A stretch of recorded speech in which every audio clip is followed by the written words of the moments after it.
Emmanuel silk ഷോറൂമുകളിൽ അവതരിപ്പിക്കുന്നു wedding vibes festival of wedding. Emmanuel silks M space shopping centre, മേലെ Pattambi.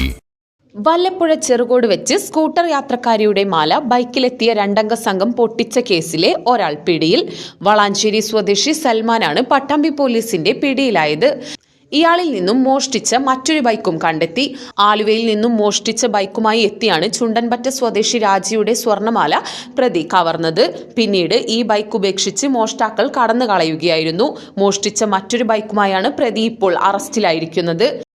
Pattambi police station പ്രതി ജനുവരി 30 തീയതി വൈകുന്നേരം വല്ലപ്പുഴ ചെറുകോടിന് സമീപം ഒരു വീട്ടമ്മയുടെ മാല സ്നാച്ച് ചെയ്ത റോബറി നടത്തിയിട്ടുള്ള ഒരു പ്രതിയെ പട്ടാമ്പി പോലീസ് ശ്രീ പത്മനാഭൻ സാറിൻ്റെ നേതൃത്വത്തിൽ ഇന്ന് വല്ലപ്പുഴ വെച്ച് അറസ്റ്റ് ചെയ്യുക ഉണ്ടായിരുന്നു.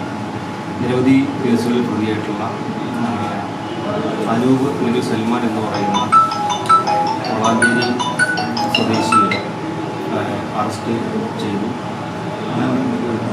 ഇന്ന് കോടതിയിൽ ഹാജരാക്കിയിട്ടുള്ള മുഹമ്മദ് ഡാനിഷ് എന്ന് പറയുന്ന ആളെ കൂടെ അറസ്റ്റ് ചെയ്യാനുണ്ട്. കാര്യങ്ങൾ അന്വേഷണത്തിന്റെ ഭാഗമായിട്ട് നടന്നുകൊണ്ടിരിക്കുകയാണ്.